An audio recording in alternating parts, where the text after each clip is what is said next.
ओम नमः शिवाय। सोमवार व्रत कथा। भगवान शिव की व्रत कथा, जिसके सुनने से भगवान भोलेनाथ की कृपा सदैव बनी रहती है। इसलिए आप सोमवार के दिन या फिर सावन के सोमवार में इस व्रत कथा को अवश्य सुनें। भोलेनाथ का आशीर्वाद प्राप्त होगा, इसलिए इस कथा को पूरा सुनें। इससे भगवान भोलेनाथ अति प्रसन्न होते हैं। जो भी इस कथा को सुनता है और सुनाता है, उसकी सारी मनोकामना पूर्ण होती है। तो दोस्तों चलिए सुनते हैं सोमवार की व्रत कथा। दोस्तों, अगर आप हमारे चैनल पर पहली बार आए हैं तो हमारे चैनल को सब्सक्राइब जरूर कर लें और कमेंट में हर हर महादेव अवश्य लिखें। नोटिफिकेशन दबाना न भूलें, ताकि हम कोई भी वीडियो डालें तो सबसे पहले आपके पास पहुंचे। तो इसलिए दोस्तों, नोटिफिकेशन को भी दबा कर रखें और हमारे चैनल को सब्सक्राइब जरूर करें। वीडियो अच्छी लगी तो एक लाइक ज़रूर करिएगा और कमेंट में ओम नमः शिवाय अवश्य लिखिएगा। आप सभी पर भोलेनाथ महादेव की कृपा सदैव बनी रहे। तो चलिए इस कथा को शुरू करते हैं। ध्यानपूर्वक इस कथा को पूरा सुने, तभी आपको इस कथा का संपूर्ण फल मिलेगा। दोस्तों, ओम नमः शिवाय। चलिए कथा शुरू करते हैं हम। किसी नगर में एक धनी व्यापारी रहता था। दूर दूर तक उसका व्यापार फैला हुआ था। नगर के सभी लोग उस व्यापारी का सम्मान करते थे। इतना सब कुछ संपन्न होने के बाद भी वह व्यापारी बहुत दुखी था, क्योंकि उसका कोई पुत्र नहीं था, जिस कारण अपने मृत्यु के पश्चात व्यापार के उत्तराधिकारी की चिंता उसे हमेशा सताती रहती थी। पुत्र प्राप्ति की इच्छा से व्यापारी प्रत्येक सोमवार भगवान शिव की व्रत पूजा किया करता था और शाम के समय शिव मंदिर में जाकर शिव जी के सामने घी का दीपक जलाया करता था। उसकी भक्ति देखकर माँ पार्वती प्रसन्न हो गईं और भगवान शिव से उस व्यापारी की मनोकामना पूर्ण करने का निवेदन किया। भगवान शिव बोले, इस संसार में सबको उसके कर्म के अनुसार फल की प्राप्ति होती है। जो प्राणी जैसा कर्म करते हैं उन्हें वैसा ही फल प्राप्त होता है। शिव जी द्वारा समझाने के बावजूद माँ पार्वती नहीं मानी और उस व्यापारी की मनोकामना पूर्ति हेतु वे शिव जी से बार बार अनुरोध करती रहीं। अतः माता के आग्रह को देखकर भगवान भोलेनाथ को उस व्यापारी को पुत्र प्राप्ति का वरदान देना पड़ा। वरदान देने के पश्चात भोलेनाथ माँ पार्वती से बोले, आपके आग्रह पर मैंने पुत्र प्राप्ति का वरदान तो दे दिया, परंतु इसका यह पुत्र 16 वर्ष से अधिक समय तक जीवित नहीं रहेगा। उसी रात भगवान शिव उस व्यापारी के स्वप्न में आए और उसे पुत्र प्राप्ति का वरदान दिया और उसके पुत्र के 16 वर्ष तक जीवित रहने की भी बात बताए। भगवान के वरदान से व्यापारी को खुशी तो हुई, लेकिन पुत्र की अल्पायु की चिंता में उस खुशी को नष्ट कर दिया। व्यापारी पहले की तरह सोमवार के दिन भगवान शिव का विधिवत व्रत करता रहा। कुछ महीनों के बाद उसके घर एक अति सुंदर बालक ने जन्म लिया और घर में खुशियां ही खुशियां भर गईं। बहुत धूमधाम से पुत्र जन्म का समारोह मनाया गया, परंतु व्यापारी को पुत्र जन्म की अधिक खुशी नहीं हुई, क्योंकि उसे पुत्र की अल्प आयु के रहस्य का पता था। जब पुत्र 12 वर्ष का हुआ तो व्यापारी ने उसे उसके मामा के साथ पढ़ने के लिए वाराणसी भेज दिया। वह लड़का अपने मामा के साथ शिक्षा प्राप्ति हेतु चल दिया। रास्ते में जहाँ भी मामा भांजे विश्राम हेतु रुकते, वहीं यज्ञ करते और ब्राह्मणों को भोजन कराते। लंबी यात्रा के बाद मामा भांजे एक नगर में पहुँचे। उस दिन नगर के राजा की कन्या का विवाह था, जिस कारण पूरे नगर को सजाया गया था। निश्चित समय पर बारात आ गई, लेकिन वर का पिता अपने बेटे की एक आंख के काने होने के कारण बहुत चिंतित था। उसे भय था कि इस बात का पता चलने पर कहीं राजा विवाह से इनकार न कर दे, इससे उसकी बदनामी भी होगी। जब वर के पिता ने व्यापारी के पुत्र को देखा तो उसके मस्तिष्क में एक विचार आया। उसने सोचा, क्यों न इस लड़के को दुल्हा बनाकर राजकुमारी से विवाह करा दूं। विवाह के बाद इसको धन देकर विदा कर दूंगा और राजकुमारी को अपने नगर ले जाऊंगा। वर के पिता ने लड़के के मामा से इस संबंध में बात की। मामा ने धन मिलने के लालच में वर के पिता की बात स्वीकार कर ली। लड़के को दूल्हे का वस्त्र पहनाकर राजकुमारी से विवाह कर दिया गया। राजा ने बहुत सारा धन देकर राजकुमारी को विदा किया। शादी के बाद लड़का जब राजकुमारी से के साथ लौट रहा था तो वह सच नहीं छिपा सका और उसने राजकुमारी की ओढ़नी पर लिख दिया, राजकुमारी तुम्हारा विवाह मेरे साथ हुआ था।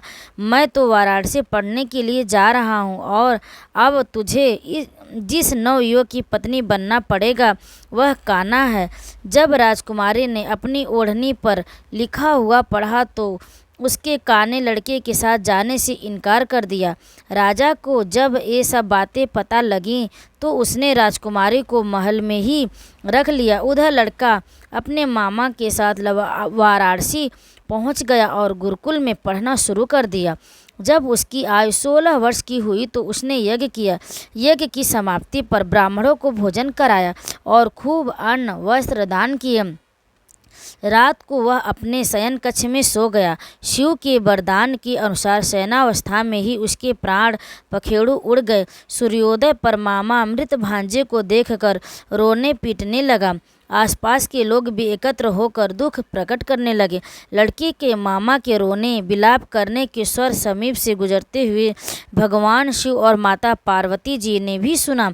माता पार्वती ने भगवान से कहा, प्राणनाथ, मुझे इसके रोने की स्वर सहन नहीं हो रहा, आप इस व्यक्ति के कष्ट को अवश्य दूर करें।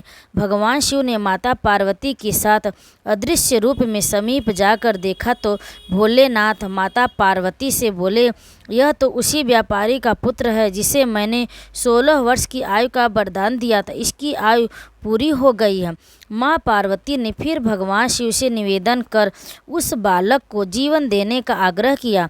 माता पार्वती के आग्रह पर भगवान शिव ने उस लड़के को जीवित होने का वरदान दिया और कुछ ही पल वह जीवित होकर उठ बैठा। शिक्षा समाप्त करके लड़का मामा के साथ अपने नगर की ओर चल दिया।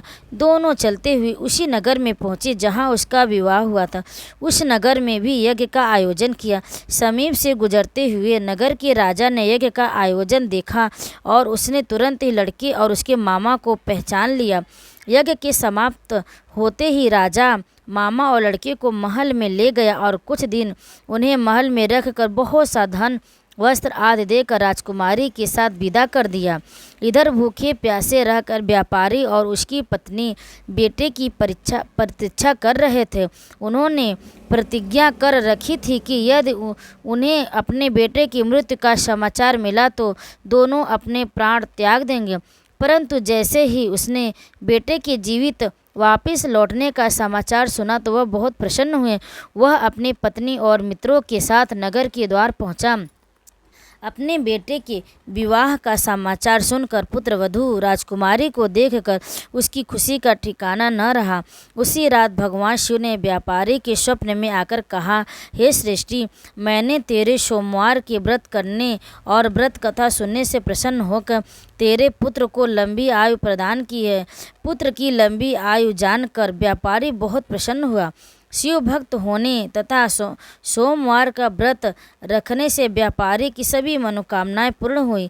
इसी प्रकार जो भक्त सोमवार का विधिवत व्रत करते हैं और व्रत कथा सुनते हैं उनकी सभी इच्छाएं पूरी हो जाती हैं। तो बोलो एक बार शिव शंकर भगवान की जय, भोलेनाथ की जय, माता पार्वती की जय। जो भी इस कथा को सुने सुनाए उसकी सारी मनोकामना पूर्ण हो। आप सभी पर भोलेनाथ की कृपा सदैव बनी रहे। हर हर महादेव। अब आइए सुनते हैं शिव चालीसा। जय गणेश गिरिजा सुवन, मंगल मूल सुजान, कहत अयोध्या दास तुम, देहु अभय वरदान। जय गिरजापति दीन दयाला, सदा करत संतन प्रतिपाला। भाल चंद्रमा सोहत नीके, कानन कुंडल नागफनी अंग गौर सिर गंग बहाए, मुंड माल तन छार लगाए। वस्त्र खाल बाघंभर सोहे, छवि को देख नाग मन मोहे। मैना मातु की हवे दुलारी, बाम अंग सोहत छवि न्यारी। कर त्रिशूल सोहत छवि भारी, करत सदा शत्रुन क्षयकारी। नंदी गणेश सोहे तह कैसे, सागर मध्य कमल हैं जैसे। कार्तिक श्याम और गणराऊ, या छवि को कही जात न काऊ। देवन जब ही जाय पुकारा, तब ही प्रभु दुख आप निवारा। किया उपद्रव तारक भारी, देवन सब मिल तुम ही जुहारे। तूरस सड़ानन आप पठायु, लव निमेष मह मार गिरायो। आप जालंधर असुर संहारा, सुयस तुम्हार विदित संसार। त्रिपुरा असुर सन युद्ध मचाई, सबहि कृपा कर लीन बचाए। किया तपहि भागीरथ भारी, पूरब प्रतिज्ञा तासु पुरारे। दानी नमः तुम सबको जानी, सेवक स्तुति करत सदाहि। वेद नाम महिमा तब गाई, अखत अनादि भेद नहीं पाए। प्रकट उदनी मंथन में ज्वाला, जरत सुरासुर भये बिहाला। किन्हीं दया तह करि सहाय, नीलकंठ तब नाम कहाय। पूजन रामचंद्र जब कीन्हा, जीत के लंक विभीषण दीन्हा। सहस कमल में हो रहे धारी, किन्हीं परीक्षा तबहि पुरारी। एक कमल प्रभु राख्यहु जोही, कमल नयन पूजन चह सोई। कठिन भक्ति देखी प्रभु शंकर, भये प्रसन्न दिए इच्छित वर। जय जय जय अनंत अविनाशी, करत कृपा सबके घटवासी। दुष्ट सकल नित मोहि सतावे, भ्रमत रहो मोहि चैन न आवे। त्राहि त्राहि मैं नाथ पुकारो, यही अवसर मोहि आन उबारो। लय त्रिशूल शत्रुन को मारो, संकट से मोहि आन उबारो। मात पिता भ्राता सब होई, संकट में पूछत नहीं कोई। स्वामी एक है आस तुम्हारी, हाय हरहु मम संकट भारी। धन निर्धन को देत सदाहि, जो कोई जाचे सो फल पाहि। स्तुति के ही विधि करे तुम्हारी, क्षमहु नाथ अब चूक हमारी। शंकर हो संकट के नाशन, मंगल कारण विघ्न विनाशन। योगी यति मुनि ध्यान लगावे, नारद सारद शीस नवाए। नमो नमो जय नमः शिवाय, सुर ब्रह्मादिक पार न पाए। जो यह पाठ करे मन लाई, ता पर होत है शंभु सहाय। श्रीनिया जो कोई हो अधिकारी, पाठ करे सो पावन हारे। पुत्रहीन कर इच्छा जोई, निश्चय शिव प्रसाद तेहि होई। पंडित त्रयोदशी को लावे, ध्यान पूर्वक होम करावे। त्रयोदशी व्रत करे हमेशा, ताके तन नहीं रहे कलेसा। धूप दीप न दैव चढ़ावे, शंकर सम्मुख पाठ सुनावे। जन्म जन्म के पाप नशावे, अंत धाम शिवपुर में जावे। कहे अयोध्या दास आश तुम्हारी, जान सकल दुख हरहु हमारे। नित नेम कर प्रातहि, पाठ करो 40। तुम मेरी मनोकामना, पूर्ण करो जगदीश। मगसर छठी हेमंत ऋतु, संवत 64 जान। स्तुति 40 शिवहि, पूर्ण कीन कल्याण। आज के युग में शिव चालीसा पाठ व्यक्ति के जीवन के लिए बहुत महत्वपूर्ण है। भक्त अपने जीवन में पैदा हुई कठिनाइयों को और बाधाओं को दूर करने के लिए श्री शिव चालीसा का नियमित पाठ करते हैं। श्री शिव चालीसा के पाठ से आप अपने दुखों को दूर कर भगवान शिव की असीम कृपा प्राप्त कर सकते हैं। शिव चालीसा का पाठ हमेशा सुबह जल्दी उठकर स्नान करने के बाद करना चाहिए। भक्त प्रायः सोमवार, शिवरात्रि, प्रदोष व्रत, त्रयोदशी व्रत एवं सावन के पवित्र महीने के दौरान शिव चालीसा का पाठ करते हैं तो इससे भोलेनाथ प्रसन्न होते हैं। तो दोस्तों एक बार प्रेम से बोलिए हर हर महादेव। वीडियो में तब तक बने रहने के लिए आप लोगों का बहुत बहुत धन्यवाद। आप सभी पर भोलेनाथ की कृपा सदैव बनी रहे, आपकी सारी मनोकामना पूर्ण हो। ओम नमः शिवाय। हर हर महादेव।